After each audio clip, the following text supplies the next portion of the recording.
Assalamualaikum warahmatullahi wabarakatuh. My name is Devara Zizio Chamunika. This is my second recording video this week. I am focused on pronouncing words correctly while still looking at the text. So, for the past 20 years, I've been helping Malaysian and other Southeast Asian to speak better English. And through training thousands of Swedish Asians, I've discovered a very surprising truth. I've discovered that how well somebody communicates in English actually has very little to do with their English level. It has a lot to do with their attitude towards English. There are people out there who have a very low level of English, and they can communicate very well. One of them that I remember was a student, a participant of name Faisal. He was a factory supervisor. English level very low. But this guy could just sit and listen to anybody very calmly, clearly, and he could respond absolutely, express his thoughts beautifully at the very low level of English.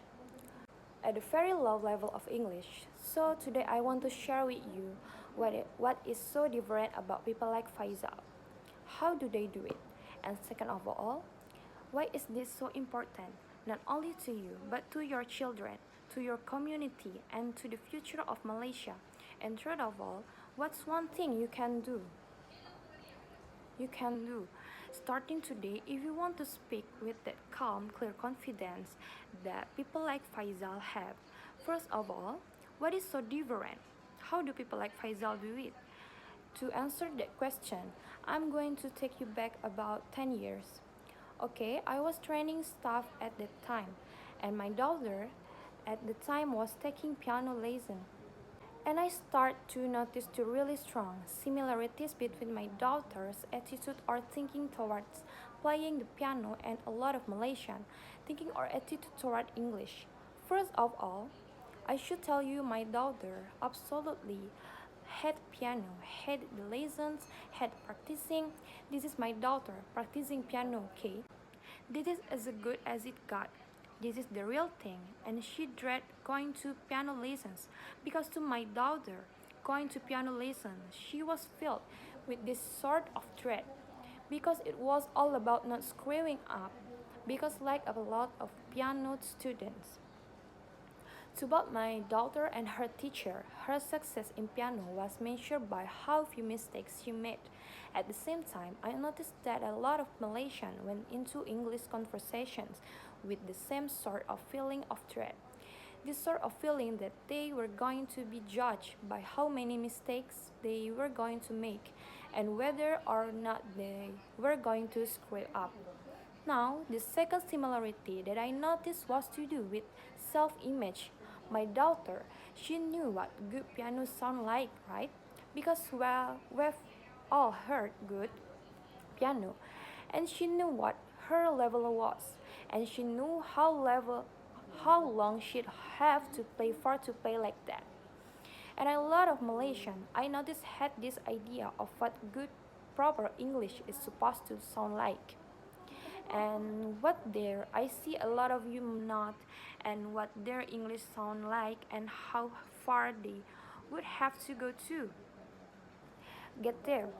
And they also feel like they were like my daughter, just bad piano player, but English speaker, right? My English not so good lah, cannot, sorry, yeah, cannot. So I could see these similarities, but I still couldn't figure out. Okay, what is it about these people like Faiza?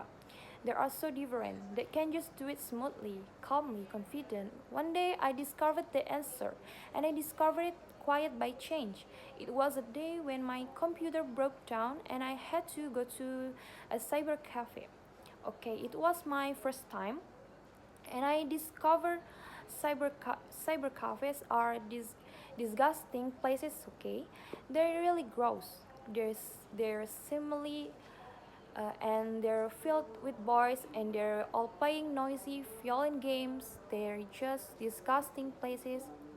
But I hate to go to there, so I sat down and I start noticing this guy beside me, and I became very interested in this guy next to me.